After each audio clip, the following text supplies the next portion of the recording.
Hi, I'm Sushi, and welcome to my hut. What's your favorite handheld? It's kind of a difficult question for me. You might think it would be something like the Switch 2, but the problem with this is it's kind of big and doesn't have the best battery life, and it's just a better experience in docked mode. Um, what about something a little smaller, the Switch OLED or original Switch? Well, it's still a little too big to be pocketable, even in a coat.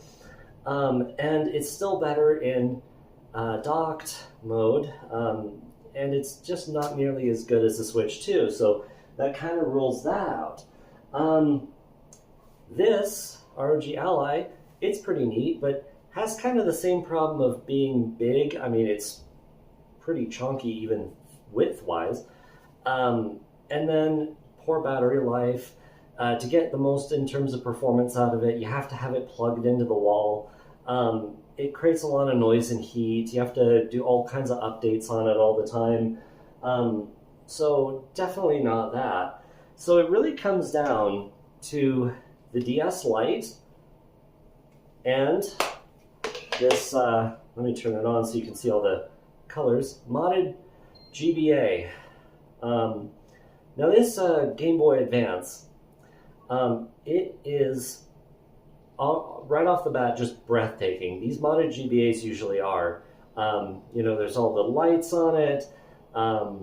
It's very nostalgic. It's very comfortable in its form factor, certainly more comfortable than the DS Lite. And you have this amazing library of Game Boy Color, and Game Boy Advance games. Here I have Advance Wars on it. Such a lovely little game.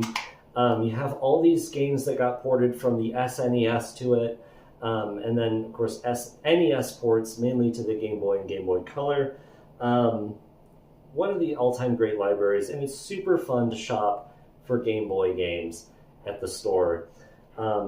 Now, this is also a pretty good way of playing Game Boy Advance games. Can't play Game Boy and Game Boy Color, I don't think, but it can play GBA, which is what you want most. The fact that this is dual screen is really fun and really enhances the game experience a lot of the time. And then the stylus is really neat as well. This one, you just play it differently than other games, other game devices, on account of the stylus, touchscreen, and two-screen setup. And it's nice and portable. You got the nice clamshell. And then you have an amazing library of games for this device. The DS is, I think, the second best-selling console in Nintendo's history, and certainly one of the best-selling consoles of all time, and that's for a reason. So, I've been having a really hard time deciding between these two, and I've got to say my favorite is the Switch 2. It was close race between these three, but just in handheld mode, even though it's not quite as good as docked, I still had so much fun playing this. This is the console that accounts for like a third of why I'm excited about gaming these days, especially new releases. Nintendo, not only do they have exclusives that you can't get anywhere else, their first-party games and those exclusives are just among the best releases each year. It seems like a third of the darn great releases each year are from Nintendo. And one of the reasons why the Switch 2 is so great is because it plays those Switch 1 games so well. Switch 1, I mean, my gosh, easily one of the best libraries out there in terms of a game console. But Switch 2 plays it better, not just because the hardware is better, but sometimes you have better versions of games. Like when I put in this Super Mario Odyssey cartridge, I'm getting new features in terms of the graphics that help to enhance the experience, and also higher frame rate. I'm playing Astral Chain right now. Super great game. I'm getting a better experience because I'm playing it on Switch 2. The frame rate of Final Fantasy Pixel Remasters is more consistent on Switch 2, and it's a better handheld experience because you have that nice, beautiful, vibrant screen, and you have the better speakers. And also, by the way, even though it uses technically the same exact speakers as the Switch OLED, it sounds quite a bit nicer because of the way they engineered some baffles for the sound chamber. You've got all kinds of games. You got like most of the Final Fantasy games on there. You've got, Super Mario RPG, all kinds of classic games that got ports or remasters for it. You've got, I mentioned Advance Wars earlier. You've got a whole remaster of Advance Wars 1 and 2 on there. So it's the best way to play those GBA games. All kinds of classic games like this Atari 50 collection is available, so you can play old Atari games. And then, you got Switch 2 versions of Switch 1 games that are way better, like Pokemon Legends ZA. This is the most fun I've ever had with Pokemon. You've got Switch 2 exclusives like Mario Kart World, which is way better than Mario Kart 8. If you don't believe me, try them back to back yourself, or ask someone you know in real life who has played both. Donkey Kong Bonanza, what an incredible 3D platformer.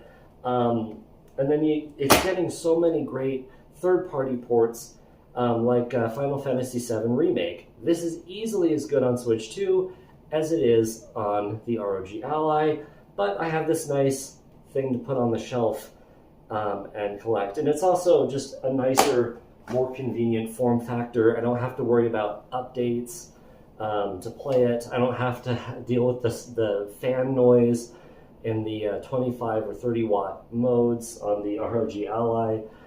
It's just such a nice handheld for more modern games, but then also the older games as well. And sometimes you get to take advantage of the system's unique features, like the fact that this has such a big screen makes it genuinely viable to just set up on a table and play that way, even with two people. Switch 1, that wasn't really viable, and I can't think of another handheld where it's really convenient and workable to play, have two people playing at the same time. You got all kinds of co-op games on this platform. You have like motion controls and mouse controls that you can play in tabletop mode. It's just freaking fantastic. And because I have this thing, I watch game announcement events with more interest. Like one game I really have loved recently, played it on Xbox, was Indiana Jones and the Great Circle. And guess what? That's a key card on PlayStation and on Xbox. Those discs don't have any of the actual data. But Switch 2 gets the fully physical version, so that's pretty nice. And, whenever a game is announced like Donkey Kong Bonanza, it's just more fun. More games available to play means more fun.